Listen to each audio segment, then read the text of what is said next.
Tout d'abord, je vais me présenter.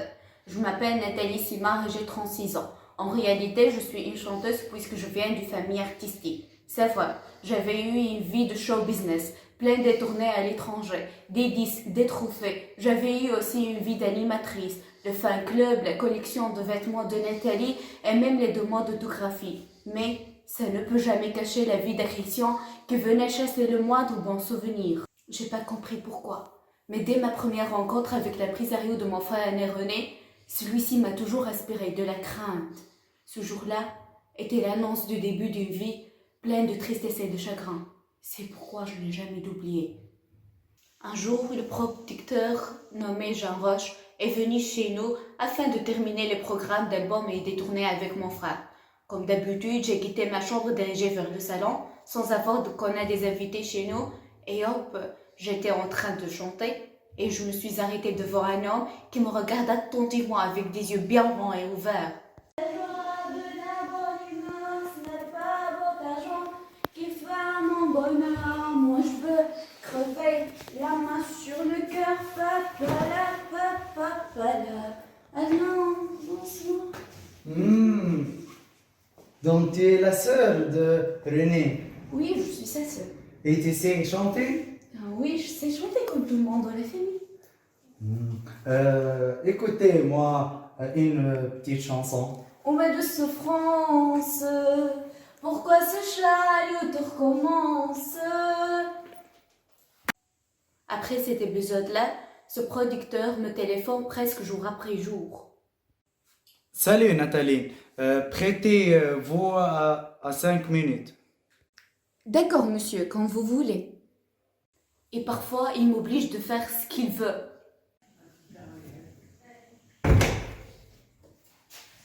Je suis prête, monsieur, on va? Non, je n'aime pas ces vêtements étant coiffés. Mais pourquoi, monsieur, pourquoi? Je n'aime pas ton coiffure et ton vêtement sans nom. D'accord, je fais les changer. Répète.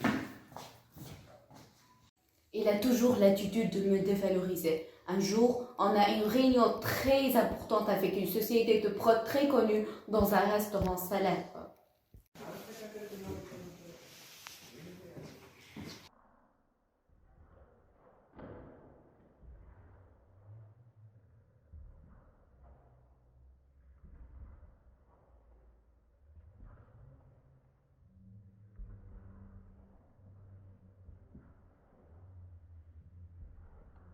Je suis prête. Tournez-toi. Il y a quelque chose, monsieur, les vêtements par exemple? Non, tout est prêt. À ce moment-là, j'ai senti quelque chose de bizarre. Le ton de sa voix n'était pas comme d'habitude. Son regard était plein de trahison.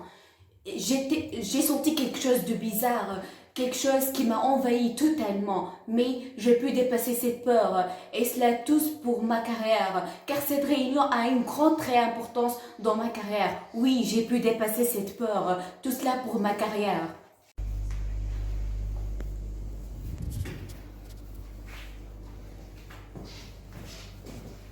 Salut, monsieur. Bonjour. Salut monsieur. Bonjour.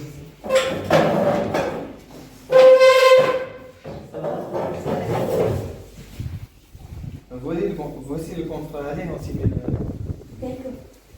Avec plaisir.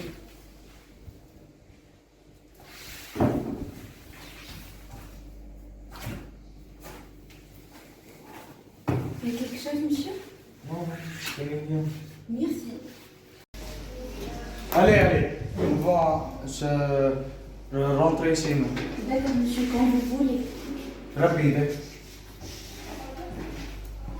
À ce moment-là, j'ai tourné envers mon impresario. Je vois ses traits du visage qui ont changé et il me lança un regard qui témoigne sa colère. Le 2-3-2010, une date qui m'a détruit toute ma vie. Il a détruit ma vie professionnelle, ma vie sociale et surtout il m'a détruit du côté psychologique.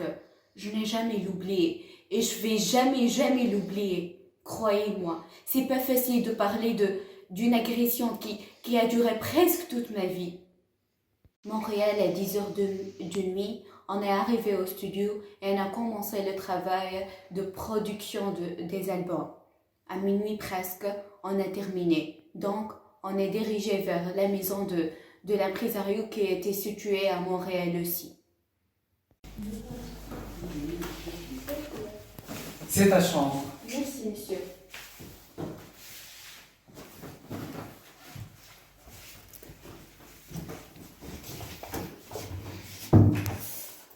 Je suis très fatiguée. Je vais dormir.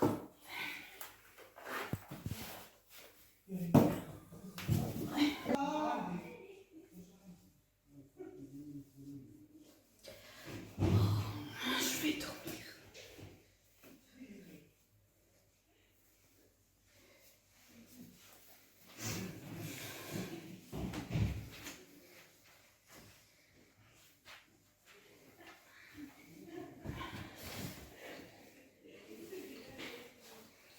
C'était plus que minuit. J'ai pas dormir. C'est la première fois que je me suis éloignée de ma famille, de ma chambre. J'ai senti quelque chose de bizarre, et surtout quand je me souviens des regards inhabituels de l'impresario.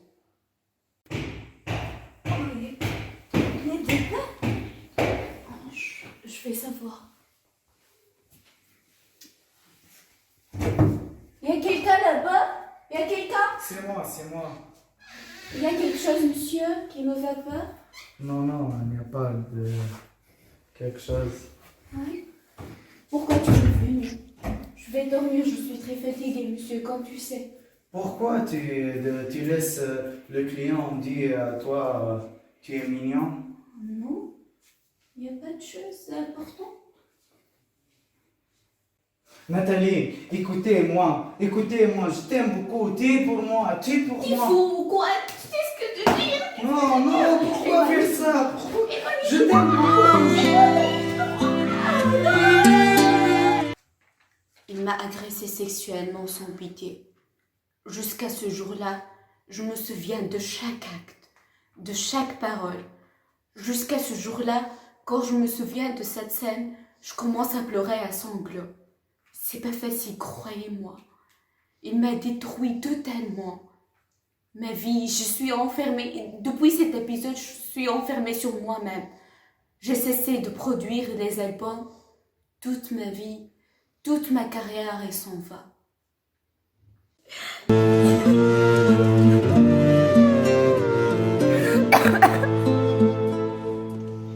J'ai envie de dire tout aux policiers, mais j'ai pas pu. J'ai pas pu. Car la vérité, j'ai peur des regards des autres. Oui, j'ai craint des regards des autres, de ces paroles. C'était pas facile pour moi. Mais heureusement, j'ai découvert avant quelques mois qu'il était en prison. Et cela grâce à des femmes qui ont été courageuses, qui étaient harcelées sexuellement par lui, mais qui ont le courage de se plaindre aux policiers. Je vais les remercier. Surtout, je vais les remercier